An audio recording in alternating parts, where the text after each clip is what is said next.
no es normal. El juego oculto que alimenta la desigualdad mexicana y cómo cambiarlo no es normal. Usted y yo hemos platicado muchas veces de cosas que no son normales. No es normal lo que hemos visto en violencia, lo decimos a cada rato, así tal cual, no es normal. Oiga, perdón, otra fosa clandestina, no es normal que esté pasando todo esto, no es normal que haya tanta violencia, que estén secuestrando a tanta gente, que estén desapareciendo, no es normal. No es normal tampoco que estemos viviendo como estamos viviendo, no es normal que tengamos estos niveles de desigualdad en unos Méxicos que son muchos Méxicos. De pronto los que vivimos en ciudades como la Ciudad de México pensamos que Polanco, la Condesa y la Roma es México. Me cae que no. Hay que salir un poquito más y darnos cuenta a veces de que la desigualdad en este país es grosera, es criminal y lleva a muchísimas problemáticas. Viridiana Ríos, un honor tenerte aquí en este espacio, un gusto saludarte. ¿Cómo estás? Al contrario, el gusto es todo mío. Muchísimas gracias por la invitación. Muy contenta de estar aquí. De entrada, disclaimer. ¿Qué polémica generó esta invitación? ¿Tú crees? ¿Pero sí. ¿Por qué será? ¿Por qué será? Pues porque estamos bien polarizados. O sea, que por qué, que tú vienes aquí a defender a López Obrador, que yo ya me vendí al sistema, que ahorita me van a traer un chayo no sé de dónde. Ajá. Si viene Jesús Ramírez, lo dejamos pasar, por favor. O sea, de verdad, empezó así todo un asunto de que es que estamos muy polarizados y por qué se están abriendo estos plazos, y otros al revés, o sea, que te super adoran, que te ponen casi que una veladora todos los días, Viri. ¿Por qué generas tanta polémica, Pues, ¿qué perfil? Yo pienso que es porque no han leído No es normal. Sí, es que... Ajá, sí, la neta sí. Entonces, como no han leído mi trabajo y como yo hablo muy constantemente sobre pues la situación de desigualdad, la imperancia de sí reducir la pobreza, pues la necesidad de crear un país más justo, creo que de pronto se malinterpreta mi posición como si fuera una posición partidista en favor pues de la 4T, que al día de hoy han sido los que han acaparado el eslogan de poner a los pobres primero y demás. Pero yo creo, y quiero invitar a tu auditorio y a todas estas personas que te escribieron, a que le den la oportunidad a este libro No es normal, porque en mi opinión es una de las críticas más duras, pero también más constructivas que existen sobre este país. Es un libro que a lo largo de sus 27 capítulos te muestra las razones por las cuales nuestro país es tan desigual y sobre todo qué podemos hacer para cambiarlo. Independientemente del color partidista, y de la ideología incluso. Porque además es un libro muy académico, no en el sentido de que sea difícil de leer o de que, ¿sabes?, sea como muy técnico, sino que es un libro que está completamente sustentado en datos, en estudios académicos. Entonces, lo que hace y lo que yo intenté con No es normal es sí hablar de desigualdades, sí hablar de reducir la pobreza, pero hacerlo desde un punto de vista que fuera completamente pues informativo, en el sentido de que aquí todo está sustentado perfectamente. A mí la neta me gustó muchísimo el libro. Lo había visto, porque esta es edición actualizada. La primera, ¿cuándo la sacaste? 2021. 2021, no, pues sí, ya, qué curioso. Ya llovió. Que nomás 3 años y cuántas cosas han cambiado. Aquí agregaste lo de los robots y la inteligencia artificial, lo del cambio climático y algunas otras cosas que ahorita platicamos. Pero además de que a mí la verdad se me hace muy didáctico, o sea, muy interactivo, incluso porque tienes hasta un mapa de cómo leerlo, cuáles son las problemáticas, etcétera. Me encantan los datos que vas arrojando de manera muy clave. Uno de los que para mí fueron favoritos es este asunto de la pobreza en este país, con el promedio de ingreso que tenemos y con la gente que al mismo tiempo, basada en estadísticas y en encuestas, piensa que el pobre es pobre porque quiere, por ejemplo. Claro. ¿Qué te parece si entramos por ahí, si nos comentas un poco sobre esos datos? ¿El pobre es pobre porque quiere vivir? Bueno, hay una parte importante de la población que lamentablemente sí piensa esto. Yo lo calculo ahí con base en algunas encuestas, me parece entre 30 y 40% de la población todavía cree eso. Lo cual pues es una creencia que está más basada en un mito, en una discriminación, en una falta de entendimiento respecto a qué genera la pobreza. Porque Porque los pobres no son necesariamente más flojos. De hecho, si tú observas, por ejemplo, a las personas en pobreza y los comparas con las personas en riqueza, trabajan más o menos las mismas horas, no trabajan más o menos unos que otros. La situación es que los pobres en gran medida no han tenido las mismas oportunidades, el mismo acceso a la educación, viven en lugares, por ejemplo, tienden a vivir en lugares más rurales, menos urbanos, o incluso dentro de las urbes viven en lugares menos céntricos, ¿no? Por ejemplo, algo que agrego en esta versión de No es normal es el tema del transporte y cómo de pronto hay tantas personas que hacen 1 hora, hora y media al trabajo. Tú imagínate, pues esas son 3 horas, 4 horas, hasta 5 horas diarias. Entonces tú tienes una prejornada laboral de 5 horas, luego tu jornada normal de entre 8 y 9 horas. Entonces claramente estas personas pues están en una situación de desventaja porque ya llegan al trabajo cansados. Sí, claro. Ya llegan al trabajo habiendo echado media jornada solamente para llegar. Entonces, bueno, este tipo de cosas son las cosas que al final del día van afectándote y te van sumiendo en una situación distinta a otra población, a la población que tuvo oportunidades. Porque de aquí viene este famoso echaleganismo. Correcto. Y a ver, yo creo que todos tenemos circunstancias diferentes, ¿no? Y hay que entendernos. Por supuesto que el trabajo es importante, por supuesto que el mérito tiene ahí un asunto, que el gran debate de la meritocracia que planteas en el libro se me hace muy interesante. Lo platicábamos hace poco aquí con algunas personas en MBS y decíamos, imagínate cuál es la situación de una población importante que nace en Sierra de Guerrero. Claro.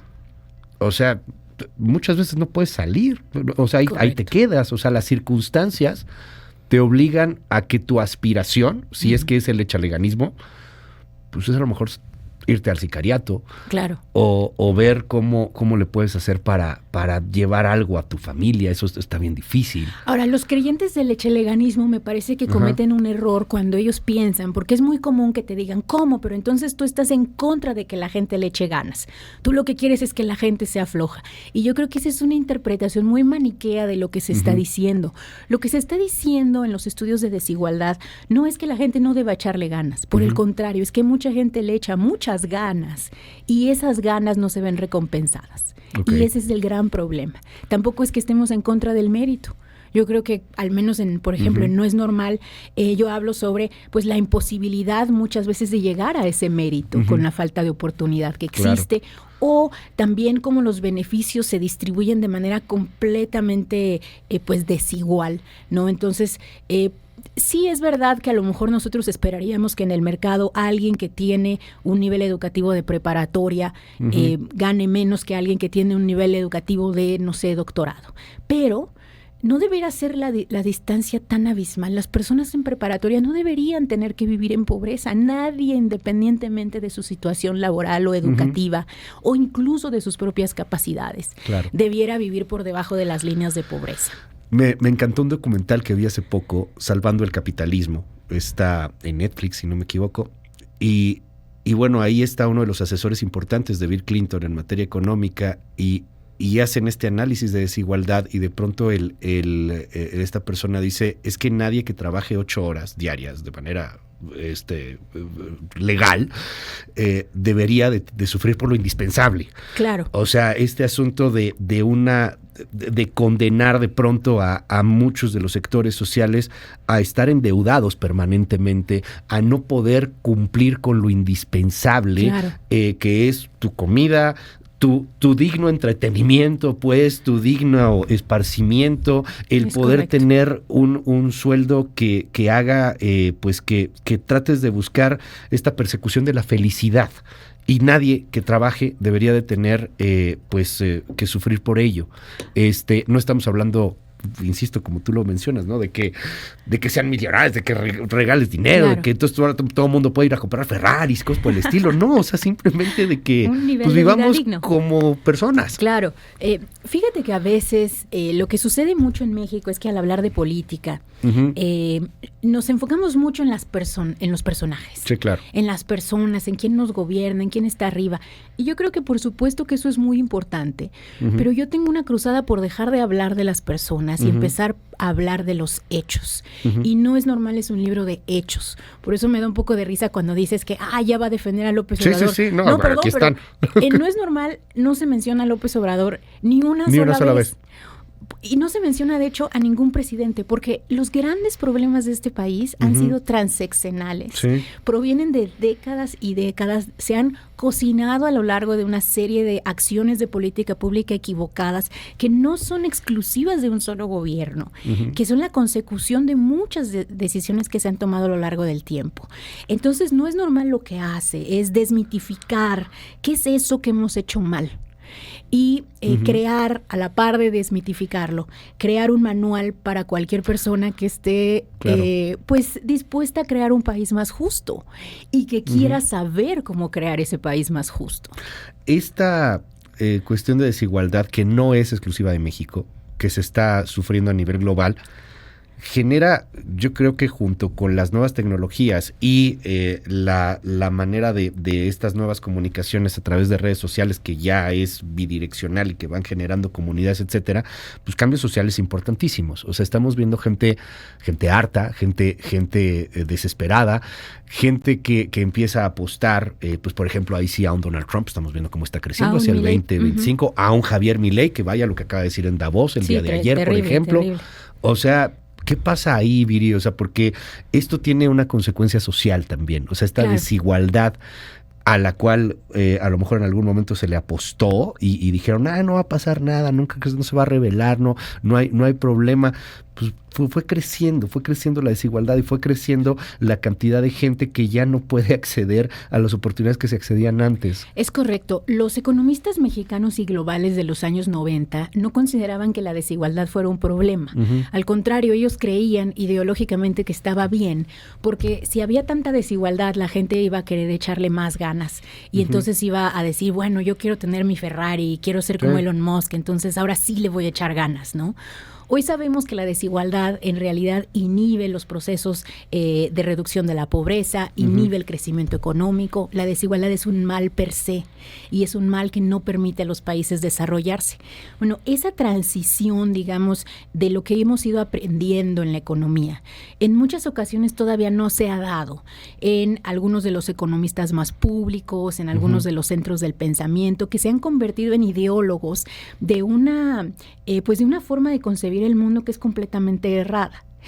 Y esto nos ha llevado, sobre todo a regiones como Latinoamérica, pero muy en el caso particular de México, a tener una serie de políticas públicas erradas que nos han convertido en uno de los países más desiguales del mundo. Sobre eso se levanta No es normal. El título de No es normal, como tú nos decías en un inicio, hay tantas cosas que no son normales en este país, la violencia, la pobreza, y de pronto a veces me dice la gente, no, pero sí hay desigualdad en otras partes del mundo. Sí es normal, me dicen. Pero aunque sí hay desigualdad en otras partes del mundo, el caso de México es de verdad notable por sus niveles de desigualdad. De acuerdo a algunas medidas, por ejemplo, el World Inequality Database, México es el quinto país más desigual del mundo. Si nosotros medimos la concentración del ingreso en el 1%. Okay. Entonces, ¿qué estamos? En el 10%, perdón. Entonces, pues... ¿El quinto más desigual del mundo? Sí, la situación es muy grave. ¿Quién es el primero? El primero es la República el primero es Sudáfrica y el segundo es la República Centroafricana. O sea, imagínate. O sea, a ese nivel estamos. A ese nivel estamos. A niveles de países que han tenido apartheids o a niveles de países que han tenido guerra civil. Sí, claro. Y bueno, no somos eso. Yo pienso que no nos merecemos eso y No es normal, es un llamado a entender qué nos pasó, qué salió mal. Del 21 al 24 han pasado un friego de cosas. Pero un friego de cosas. Yo en el 21, y el 21 era hace nada, nunca me hubiera imaginado que existiera ChatGPT. Correcto. Jamás en la vida me hubiera imaginado que eso iba a ser ChatGPT. Había unos incipientes chatbots que funcionaban para algunas cosas y X. Yo ahorita lo tengo aquí abierto, tengo mi ChatGPT, tengo mi Bard. Se ha convertido en una herramienta brutal de inteligencia artificial para mí y nos ayuda muchísimo, que es algo que hacemos en el equipo, pero que bueno, ahora estamos tratando de tener auxilio con estas inteligencias artificiales, pero que pensándolo de una manera mercantilista, un tanto hasta mercenaria, me atrevo a decir, pues sí puedes correr un buen de gente, ¿eh? Es correcto. Pero un buen de gente. Es correcto.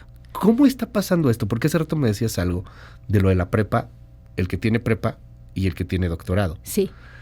Y hoy, el chavo que está saliendo de la prepa y va a empezar a estudiar ahorita, es probable que termine su carrera y un robot ya vaya a hacer su chamba.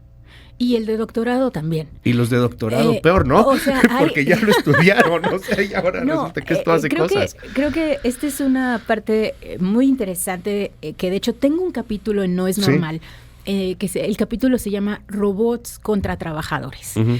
Y en este capítulo precisamente hablo de estas tendencias que estamos observando a que los robots, los chats, la tecnología entendida ampliamente, pues de pronto se vuelva un destructor de trabajos y el miedo que existe a que esto suceda.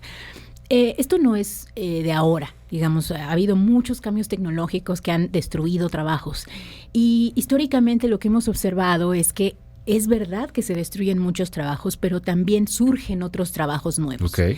El problema es que los trabajos nuevos que surgen en muchas ocasiones tienen habilidades o requieren habilidades completamente distintas que los trabajos que murieron. Se pierden. Ajá. Entonces, ¿esto qué requiere? Esto requiere un Estado visionario y ese es de lo que se habla en No es Normal. Necesitamos un Estado mexicano visionario, porque en los próximos 10, 15 años muchos de los trabajos que hoy la gente realiza ya no van a existir, van a ser realizados por tecnología. Entonces necesita haber un proceso de transición, de reentrenamiento, de reeducación, de mandar a mucha gente de vuelta a la escuela para que se pueda reentrenar en las habilidades que se van a requerir. Va a haber gente que no va a poder hacer la transición, para esa gente se requiere apoyos, se requiere pues que nadie caiga en la pobreza a pesar de la transición, etcétera. Se requiere repensar el modelo fiscal. En fin, hay una serie de políticas que se recomiendan ahí. Y te digo todo esto de las recomendaciones, Luis, porque viene un periodo muy importante para nuestro país con las campañas. Y en las campañas nosotros vamos a escuchar a los 3 candidatos, a las 2 candidatas y al candidato, pues dar sus propuestas. Y yo creo que no es normal, de hecho la razón por la cual lo actualiza ahorita, creo que no es normal, se puede volver en un manual para ver y entender si estas personas nos están proponiendo cosas que tengan sentido. Que tengan sentido y que nos puedan ayudar a reducir nuestras desigualdades. Pero me voy más allá. No es nada más de México, o sea, estamos hablando de que hay elecciones en más de la mitad del planeta, ¿no? O sea, se está definiendo mucho el futuro de la humanidad en las próximas décadas en este mismo año, o sea, así de importante es. Y yo quisiera cerrar con eso, preguntándote, ¿cómo estás viendo el mundo? ¿Por dónde? ¿Por qué países dirías, como que por ahí están empezando a agarrar el rumbo? ¿Qué otros ves o nos ves extremadamente perdidos, que estamos en discusiones estériles que no nos hablan de lo que realmente está sucediendo y los cambios que se avecinan para este 2021? Mira, yo creo que en cuanto a cambio tecnológico, en cuanto a la implementación de políticas que reduzcan la desigualdad, nuevamente tendríamos que mirar a Europa. Tendríamos que mirar también cambios interesantes que se están llevando a cabo en Estados Unidos. Por ejemplo, Biden ahora habla de que él quiere crear empleos en Estados Unidos. Ya no habla más de comprar cosas baratas de China, ya no habla incluso de comprar cosas baratas de México. Ahora habla de la necesidad de empoderar una economía local, en su caso Estados Unidos, que cree buenos empleos. Vemos un crecimiento del sindicalismo, incluso en Estados Unidos, algo que jamás nos imaginamos, porque la huelga de los coches siempre han sido muy antisindicato. Pero ahora los estamos viendo organizarse. Entonces creo que el mundo desarrollado es interesantísimo, porque el mundo desarrollado ya está dando un paso a decir, esta desigualdad que vivimos es inaceptable y está impidiendo el crecimiento de nuestras economías. Y en México hay que hacer lo mismo, pero nos falta. Nos falta esa visión, nos falta demandarlo, nos falta entender por qué es importante, y ahí es donde se inserta No es Normal. No es Normal busca abrir las puertas de una discusión distinta, que no sea las personas, que no sea qué dijo López Obrador, qué dijo Xóchitl, qué dijo Claudia, perdón, pero no importa. Lo importante es quién es su equipo y qué está proponiendo para cambiar este país. Y No es Normal es un acompañamiento para quien quiera hacer esas preguntas. Está disponible en todas las versiones, o sea, está en digital, creo que también tienes audiolibro, ¿no? Audiolibro digital, bueno, normalmente se vende mucho por Amazon, pero también en sus librerías de confianza, en Sanborns, para quien nos ve fuera de la Ciudad de México, se vende muchísimo. Es que hasta eso es un cambio ya también, o sea, las plataformas en las cuales consumimos todo, o sea, todo absolutamente va cambiando. mundo y tendremos que estar pues adaptándonos a lo mismo para pues poder construir esta nueva normalidad. Y voy a hacer mi comercial porque vamos a tener una presentación del libro en Ciudad de México para quien nos pueda acompañar. El día 24 de enero a las 7 de la noche va a ser en Casa Lam, que está en la colonia Roma Norte. Ahí los veo y me dará muchísimo gusto. Va a haber venta, va a haber firma. ¡Qué padre! Y va a estar padrísimo el evento. Ahí nos vemos. ¿De nuevo cuándo? 24 de enero a las 7 de la noche en Casa Lam. Gracias. Es Viri Ríos. Gracias, Viri, por estar aquí con nosotros.